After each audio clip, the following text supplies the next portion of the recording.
Can India really beat China? China आज दुनिया की फैक्ट्री बन चुका है। आईफोन से लेकर सोलर पैनल तक, इलेक्ट्रॉनिक्स से मशीन तक, दुनिया की बहुत सारी चीजें चाइना में बनती है। लेकिन अब दुनिया धीरे धीरे इंडिया की तरफ देख रही है। बड़ी कंपनीज इंडिया में फैक्ट्री शिफ्ट कर रही है। इंडिया की इकोनॉमी फास्ट ग्रो कर रही है और बहुत लोग बिलीव करते हैं फ्यूचर में इंडिया नेक्स्ट चाइना बन सकती है।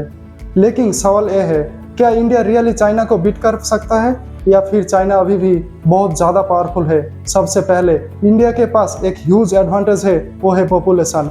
इंडिया दुनिया का सबसे पॉपुलेटेड कंट्री बन चुका है और चाइना के अनलाइक इंडिया की पॉपुलेशन काफ़ी यंग है। मतलब ज़्यादा वर्कर्स, ज़्यादा कंज्यूमर्स और फ्यूचर में एक मैसिव वर्कफोर्स।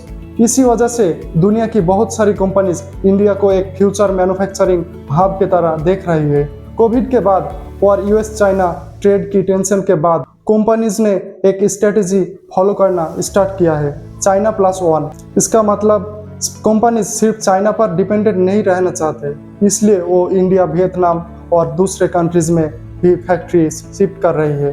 एप्पल जैसे कंपनीज भी इंडिया में प्रोडक्शन इंक्रीज कर रही है और सिर्फ मैन्युफैक्चरिंग ही नहीं, इंडिया का डिजिटल ग्रोथ अभी भी काफ़ी फास्ट है। UPI, startups, highways, railways, internet users, India rapidly modernise हो रही है। लेकिन अब रियलिटी की बात करते हैं। चाइना अभी भी इंडिया से काफ़ी आगे है। चाइना ने सिर्फ 5 या 10 साल में ग्रोथ नहीं किया, उन्होंने डिकेड्स स्पेंड किया फैक्ट्रीज बनाने में, पोर्ट्स डेवलप करने में, हाई स्पीड रेल बनाने में और ग्लोबल सप्लाई चेन कंट्रोल करने में। आज चाइना ऑलमोस्ट हर चीज़ मैन्युफैक्चरिंग करते हैं। Electronics, cars, batteries, solar panels, machine, even India में असेंबल होने वाला बहुत प्रोडक्ट्स चाइना से आते हैं। और यही इंडिया का बिगेस्ट चैलेंज है, मैन्युफैक्चरिंग। इंडिया में आईटी सर्विस स्ट्रॉन्ग है, लेकिन इंडस्ट्रियल प्रोडक्शन में चाइना अभी भी डोमिनेट करते हैं। फिर आते हैं इंफ्रास्ट्रक्चर। इंडिया फास्ट इंप्रूव कर रहा है, लेकिन लॉजिस्टिक, ट्रैफिक, ब्यूरोक्रेसी और इलेक्ट्रिसिटी इशू अभी भी बिजनेस को स्लो करते हैं। अब बात करते हैं टेक्नोलॉजी की।